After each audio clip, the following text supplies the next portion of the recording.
የካቲት 26 ቀን 2026 የጀመረው ይህ መጠነ ሰፊ ወታደራዊ ዘመቻ በአሁኑ ወቅት በአምስተኛ ቀኑ ላይ የሚገኝ ሲሆን ሁኔታው ከመሻሻል ይልቅ ይበልጥ ወደ ተወሳሰበ የጦርነት ቀጠናነት እየተቀየረም ነው። የኢራን መንግስት የበላይ መሪው አያቶላ አሊ ካሚኒ መገደላቸው በይፋ ከተረጋገጠ በኋላ አገሪቱ ለ7 ቀን የሚቆይ ብሔራዊ ሐዘን ማወጇም የሚታወስ ነው። በጦር ግንባር በኩል ዩናይትድ ስቴትስና እስራኤል የኢራንን የአየር መከላከያና የኒውክሌር ተቋማትን ኢላማ ያደረገ ጥቃታቸውን አጠናክረው ቀጥለዋል። በምላሹም ኢራን ከ500 በላይ ባላስቲክ ሚሳኤሎችንና 2000 የሚጠጉ ድሮኖችን ወደ እስራኤልና በቀጠናው ወደሚገኙ የአሜሪካ ወታደራዊ ይዞታዎች መተኮሷን የአሜሪካ የባህር ኃይል አስታውቋል። ይህ አጸፋዊ እርምጃ ግን በአሜሪካ ላይ ብቻ ሳይሆን የአሜሪካ ጦር ሰፈሮችን በሚያስተናግዱ እንደ ባህሬን፣ ኩዌት፣ ኳታርና የተባበሩት አረብ ኤሚሬትስ ባሉ ሀገራት ላይም ጉዳት እያደረሰ ይገኛል። በተለይም በዱባይ የሚገኘው የአሜሪካ ቆንጽላ አቅራቢያና በሳውዲ አረቢያ የሚገኘው የአሜሪካ ኤምባሲ ላይ የደረሱት ጥቃቶች በቀጠናው ያለውን የዲፕሎማሲና የሲቪል ደህንነት በእጅጉ አናግተውታል። የኢኮኖሚ ቀውስም በአሳሳቢ ደረጃ ላይ ደርሷል። ኢራን የሆርሙዝ ወሽመጥን በይፋ መዝጋቷን ተከትሎ በዓለም ገበያ ላይ የሚቀርበው የነዳጅና የፈሳሽ ጋዝ መጠን በ20 በመቶ ቀንሷል። ይህም በዓለም አቀፍ የንግድ መርከቦች ላይ ትልቅ መስተጓጎልን የፈጠረ ሲሆን እንደ ኳታር ያሉ ሀገራት የጋዝ ምርታቸውን ለጊዜው ለማቆም ተገደዋል። በታሪክ ታይቶ በማይታወቅ ሁኔታ የነዳጅ ዋጋ በመናሩ እንደ ደቡብ ኮሪያና ጃፓን ያሉ ሀገራት የፋይናንስ ገበያዎች ከፍተኛ ውድቀት እያሳዩ ሲሆን የዓለም አቀፍ አየር መንገዶችም በረራዎቻቸውን ለመቀየር ተገደዋል። ግጭቱ ወደ አፍሪካ ቀንድ የመስፋፋት ስጋት አሁንም እንደቀጠለ ነው። በጅቡቲ የሚገኘው ካምፕ ሌሞኔር ላይ ቀጥተኛ ጥቃት ባይሰነዘርም የኢራን ደጋፊ የሆኑት የየመኑ ሁቲዎችና የሊባኖስ ሂዝቦላ ጦርነቱ መቀላቀላቸው ማወጃቸው ሁኔታውን አስፈሪ አድርጎታል። ጅቡቲ በገለልተኝነት ለመቆም ብትሞክርም በግዛቷ ላይ የሚገኘው ግዙፉ የአሜሪካ ጦር ሰፈር ለኢራን ስትራቴጂካዊ ኢላማ ሊሆን ይችላል የሚለው ስጋት በቀጠናው ያለውን የጸጥታ ጥበቃ በከፍተኛ ሁኔታ እንዲጠናከር አድርጓል።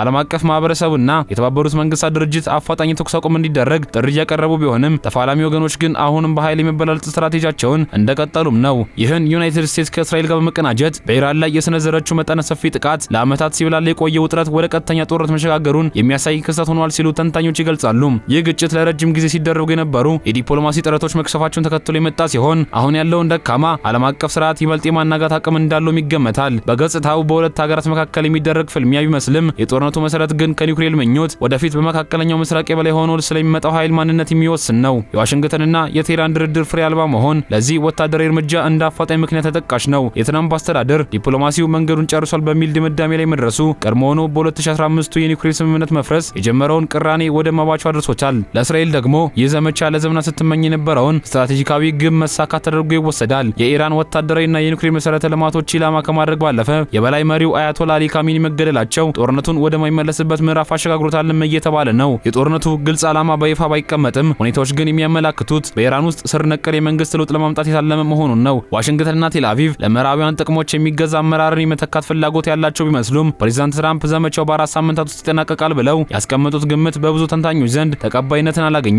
የኢራን ጽናትና ወታደራዊ አቅም ግጭቱም ረጅም ጊዜ ሊወስድ እንደሚችል ስጋትን ፈጥሯል።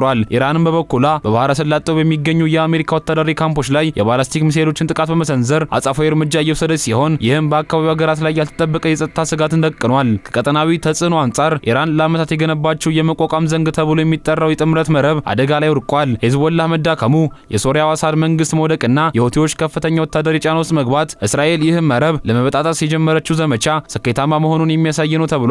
ይሁን እንጂ እንደ ሳውዲ አረቢያና የተባበሩት አረብ ኤሚሬትስ ያሉ ሀገራት ጦርነቱ ወደ ደጃፋቸው መምጣቱን ለከባድ ምርጫ አድርጓቸዋል። በተለይም እንደ ኳታር ያሉ ሀገራት ከአሜሪካና ከኢራን ጋር ያላቸውን ግንኙነት አጣጥሞ ለማስቀጠል ከፍተኛ ፈተና ገጥሟቸዋል። ይህ ግጭት የዓለም ሀያላን ሀገራትን ፍላጎት ያካተተ ነው። ቻይና ከኢራን የምታገኘው ነዳጅና የገነባችው የንግድ ትስስር አደጋ ላይ መውደቁ በጂኦፖለቲካዊ ረገድ ትልቅ ኪሳራ ይሆንባታል። ሩሲያ በበኩሏ አሜሪካ በመካከለኛው ምስራቅ ጦርነት ውስጥ መጥለቋ በዩክሬን ጉዳይ ላይ ያላትን ትኩረት ሊቀንሰው ይችላል በሚል በንቃት እየተከታተለች ትገኛለች። የኢኮኖሚው ቀውስም ቀድሞውኑ መተው የተጀመረ ሲሆን በተለይ በሆርሙዝ ወሽመጥ ላይ የተደቀነው ስጋት የነዳጅ ዋጋን በመጨመር የዓለምን ገበያ እያናገው ይገኛል። ይህም ቀድሞውኑ በተለያዩ ችግሮች እየተሰቃዩ ያሉ በማደግ ላይ ያሉ ሀገራትን ኑሮ ይበልጥ አስቸጋሪ እንደሚያደርገው ይታመናል። በተለይ በአፍሪካ ቀንድ ያለው ስጋት ትኩረት የሚሻ ነው። የየመኑ ሁቲዎች በቀይ ባህር ላይ የሚያደርሱት ትንኮሳና በጅቡቲ የሚገኘው የአሜሪካ ካምፕ ሊሞኔር ሊሰነዘርበት የሚችል ጥቃት ጦርነቱ ከመካከለኛው ምስራቅ ወጥቶ ወደ አፍሪካ ቀንድ የመስፋፋት እድሉ ከፍተኛ መሆኑን ያሳያል።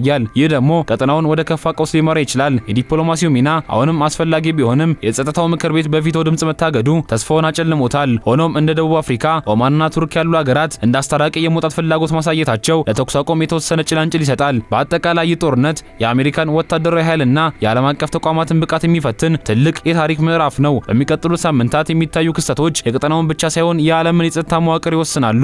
የዚህ ግጭት ዘላቂ ተጽዕኖ የሚለካው በጦር ሜዳው በሚዘገበው ድል ብቻ ሳይሆን ከጦርነቱ ማግስት በሚፈጠረው አዲስ የቀጠናው የኃይል ሚዛን ጭምር ነው። ዋሽንግተንና ቴል አቪቭ የጀመሩት ወታደራዊ ዘመቻም የኢራን የኢራንን የቆየ ስትራቴጂካዊ መዋቅር በመገዳደር ላይ ቢሆንም ይህን እርምጃ የሚያስከትለው የፖለቲካ ክፍተት ግን ሌላ መረጋጋት አልባ ምዕራፍ ሊከፍት እንደሚችል ተንታኞች ይሰጋሉ። በተለይም በኢራን ውስጥ የሚፈለገው የመንግስት ለውጥ በቀላሉ የማይሳካ ከሆነ ወይም በአገሪቱ ውስጥ የእርስ በርስ ግጭት የሚቀሰቀስ ከሆነ መላው መካከለኛው ምስራቅ ለረጅም ዓመታት የሚወጣበት ቀውስ ውስጥ ሊዛፈቅ ይችላል። ይህም ቀድሞውኑ በውጥረት ውስጥ ያለውን የዓለም ኢኮኖሚና የኃይል አቅርቦት ይበልጥ አደጋ ላይ የሚጥል ነው። ከጂኦፖለቲካዊ አንጻር ሲታይ የሩሲያና የቻይና ቀጣይ እርምጃዎች የጦርነቱን አቅጣጫ የመቀየር አቅም አላቸው። ቻይና የኢኮኖሚ ጥቅሟን ለማስከበር ስትል በዲፕሎማሲያዊ መንገድ የምታደርገው ግፊት ካልሰራ ወደ ወታደራዊ ድጋፍ ልትሸጋገር የምትችልበት እድል መኖሩ ጦርነቱን ዓለም አቀፋዊ መልክ ይሰጠዋል። ሩሲያን በበኩሏ አሜሪካ በመካከለኛው ምስራቅ መጠመዷን እንደ ስልታዊ እድል በመጠቀም በዩክሬን ግንባር ላይ ያላትን የበላይነት ለማጠናከር መሞከሩ አይቀርም እየተባለ ይገኛል። ይህ ድርድርና ሽኩቻ ደግሞ ዓለም አቀፍ ተቋማት ያላቸውን ተሰሚነት ይበልጥ በማዳከም ዓለማችን ወደ አዲስ የአያለን ሀገራት የቀጥታ ፍልሚያ እንድታመራ ሊያደርጋት ይችላል።